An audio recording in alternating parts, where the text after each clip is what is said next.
இன்றைக்கி நம்ம டேவிஸ் கிச்சனில் ஒரு அருமையான டின்னர் ரெசிபி தாங்க இன்றைக்கி நம்ம பார்க்க போகிறோம். ரொம்பவே டேஸ்ட் அட்டகாசமாக இருக்கும். ரொம்ப சிம்பிளான ஒரு சிக்கன் ரோஸ்ட்டு தான். வாங்க வீடியோக்குள்ளே போயிடலாம். வீடியோக்குள்ளே போகிறதுக்கு முன்னாடி டேவிஸ் கிச்சனை சப்ஸ்கிரைப் பண்ணுங்கள், சப்போர்ட் பண்ணுங்கள். இப்போ வாங்க நம்ம வீடியோக்குள்ளே போயிடலாம். ஒரு கப் கோதுமை மாவு சலிச்சு எடுத்திருக்கேன். இதை ஒரு பவுலில் சேர்த்துக்கோங்க. அதே அளவுக்கு ஒரு கப் மைதா மாவு அதையும் சலிச்சு எடுத்திருக்கேன். அதையும் பவுலில் சேர்த்துக்கோங்க. தேவையான அளவுக்கு உப்பு, அரை ஸ்பூன் ஜீனி. இப்போ இதை நல்லா கலந்து மிக்ஸ் பண்ணி எடுத்துக்கோங்க. இப்போ இதில் ஒரு 2 ஸ்பூன் அளவுக்கு எண்ணெய் சூடாக்கி எடுத்திருக்கேன். அதையும் சேர்த்துக்கோங்க.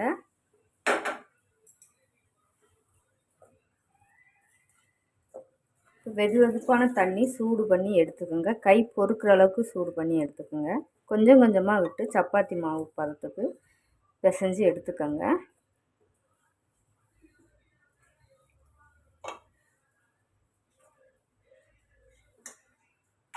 இப்போ மாவு நல்லாவே நம்ம சப்பாத்தி மாவு பதத்துக்கு பிசைஞ்சு எடுத்தாச்சுங்க. இப்போ இது இருக்கட்டும்.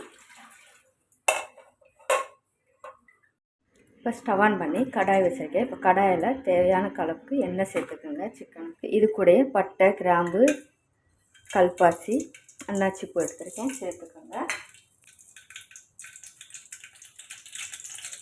இதில் ஒரு மிளகாய், நறுக்கின சின்ன வெங்காயம். இப்போ இதை வதக்கி எடுத்துக்கோங்க. இப்போ இது கூட 2 மீடியம் சைஸில் தக்காளி கட் பண்ணி எடுத்துருக்கேன், அதையும் சேர்த்துக்கோங்க. சேர்த்துட்டு இது கூட 1 ஸ்பூன் அளவுக்கு இஞ்சி பூண்டு பேஸ்ட்டு, தேவையான அளவுக்கு உப்பு. இதை 2 நிமிஷம் வதக்கி விட்டு எடுத்துக்கோங்க. தக்காளி வதங்கிடுச்சு. இது கூட ஒரு 1/4 டீஸ்பூன் மஞ்சள் தூள் சேர்த்துக்கோங்க. இது கூட 2 ஸ்பூன் மல்லித்தூள்,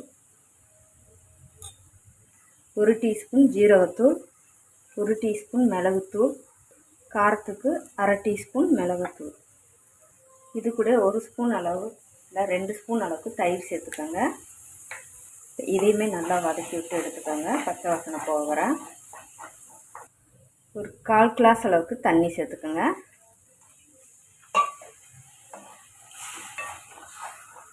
இப்போ நல்லா மசாலா எல்லாம் வெங்காயம் நல்லா வதக்கி எடுத்தாச்சு. பார்த்தாலே உங்களுக்கு தெரியும் இந்த அளவுக்கு நம்ம வதக்கி எடுத்துக்கிறோன்னா. இப்போ நம்ம ஒரு 1/4 கிலோ சிக்கன் நல்லா பொடியாக, இப்போ 1/4 கிலோ சிக்கன் நல்லா பொடியாக கட் பண்ணி எடுத்திருக்கேன். அதே போல் நீங்களும் எடுத்துக்கோங்க.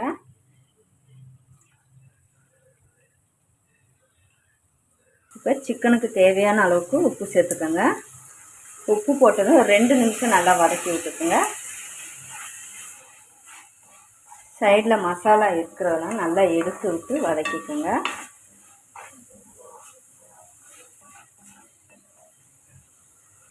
ரெண்டு நிமிஷம் நல்லாவே வதக்கி விட்டுருக்கோம். சிக்கன்லேருந்தே நமக்கு தண்ணி விழுகும். இப்போ இதவே ஒரு 2 நிமிஷம் நல்லா மூடி போட்டு வதக்கி விட்டு எடுத்துக்கோங்க.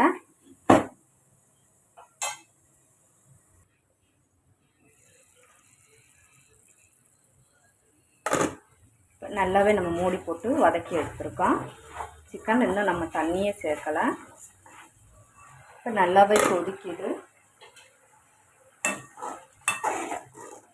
இந்த இதில் உப்பு உரப்பு செக் பண்ணிவிட்டு எக்ஸ்ட்ரா வேணால் நீங்கள் சேர்த்துக்கோங்க. இந்த அளவுக்கு நீங்கள் ஊற்றி சாப்பிட்றதுனாலும் நீங்கள் எடுத்துக்கலாம். இல்லைன்னா இன்னும் நமக்கு கொஞ்சம் வத்த விட்டு நல்லா இன்னும் ரோஸ்ட் மாதிரி ஆக்கினாலும் ஆக்கிடலாங்க. அது நம்மளுடைய விருப்பம் தான். இப்போ இது ஒரு 2 நிமிஷம் நம்ம வத்த விட்டு எடுத்துக்கலாம் மூடி போட்டு.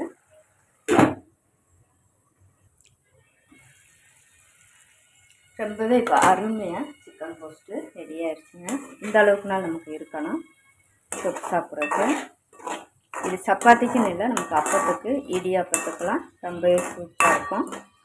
இந்த அளவுக்குனால் நமக்கு வேணும். இப்போ ஸ்டவ் ஆஃப் பண்ணிவிட்டு நம்ம அடுத்து சப்பாத்தி போட்டு எடுத்துக்கிறலாம். கொஞ்சமாக கருவேப்பிலை தூக்கிங்க. இது லாஸ்ட்டில் கொஞ்சம் பெப்பர் போட்டுட்டு இறக்குனீங்களாக்கும் இன்னுமே நமக்கு நல்லா ஜம்முன்னு இருக்குங்க சிக்கன் ரோஸ்ட்டு. இப்போ இறக்கிக்கலாம். இப்போ சப்பாத்தி கல்லுமே நமக்கு சூடாகிடுச்சு. இப்போ நம்ம சப்பாத்தி போட்டு எடுத்துக்கலாம்.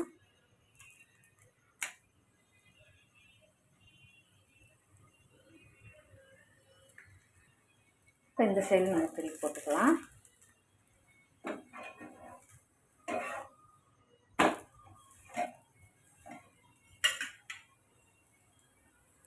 ஸோ லைட்டாக விருப்பப்பட்டால் நீங்கள் எண்ணெய் தடவி சுட்டுக்கலாங்க. இல்லைன்னா நமக்கு மாவு ஊற்றி தசுங்க பார்த்தீங்களா, அந்த எண்ணெயை நமக்கு போடும்.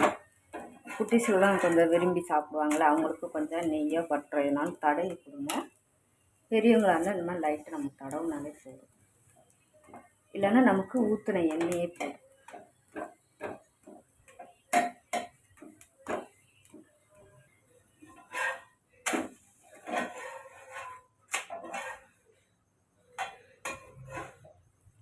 இதே போல் இருக்கிற சப்பாத்தி நம்ம போட்டு எடுத்துக்கலாங்க.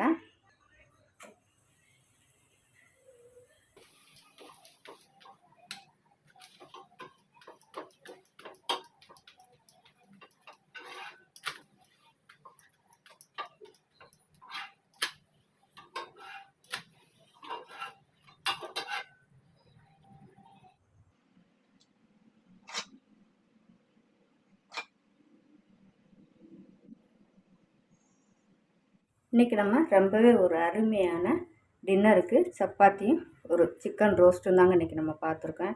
இதே போல் சிக்கன் எடுத்தால் இது மாதிரி டின்னருக்கு சப்பாத்திக்கு சைடு செஞ்சு கொடுத்து பாருங்கள். ரொம்பவே டேஸ்ட்டும் அருமையாக இருக்குங்க. இந்த ரெசிபி யூஸ்ஃபுல்லாக இருந்தால் தேவிஸ் கிச்சனை சப்ஸ்கிரைப் பண்ணுங்கள், சப்போர்ட் பண்ணுங்கள். தேங்க்யூ.